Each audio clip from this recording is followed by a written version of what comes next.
plaque marks the spot where in 1978 a buried ship called the Niantic was rediscovered. You might wonder what's a buried ship doing right here, several blocks from the shoreline and in the middle of the financial district. Well, back in the late 1840s, the water actually came all the way up to more or less where the Trans-America Pyramid building stands today. And this whole area was full of abandoned ships.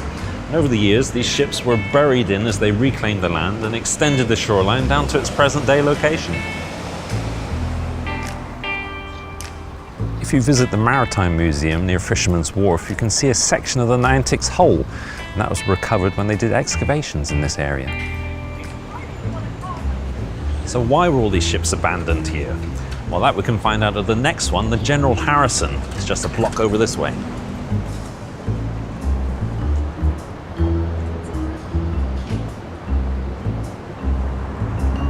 People walking along here often don't realize that this sidewalk has a very special story. As this red line here marks the boundary of a ship that's buried right beneath us, the General Harrison.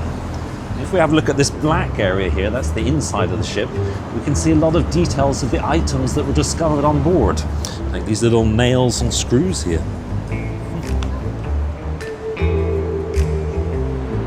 General Harrison arrived here at the height of the gold rush, much like the Niantic, a block or so that way, which arrived in 1849, a year after gold had been discovered. And most of the crews of both ships ran off to try their luck at finding gold. That was very common in those days, and exactly the reason why there were so many abandoned ships left here. Well, a lot of those ships started to be used for other purposes, like the Niantic up there, which was used for a warehouse, and then a store, and then a fancy hotel for a while. But eventually all of the ships either burnt or were sunk and became part of the foundations of the new ground that was laid out here.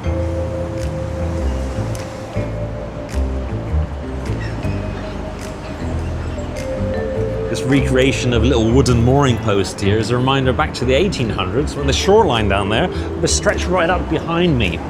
And a lot of these roads here running between Broadway and California, including Clay Street here itself, well, they started out as wooden wharves sticking out into the water. And a lot of the roads that crossed them, like Battery here, well, they would have been little wooden walkways connecting those wharfs.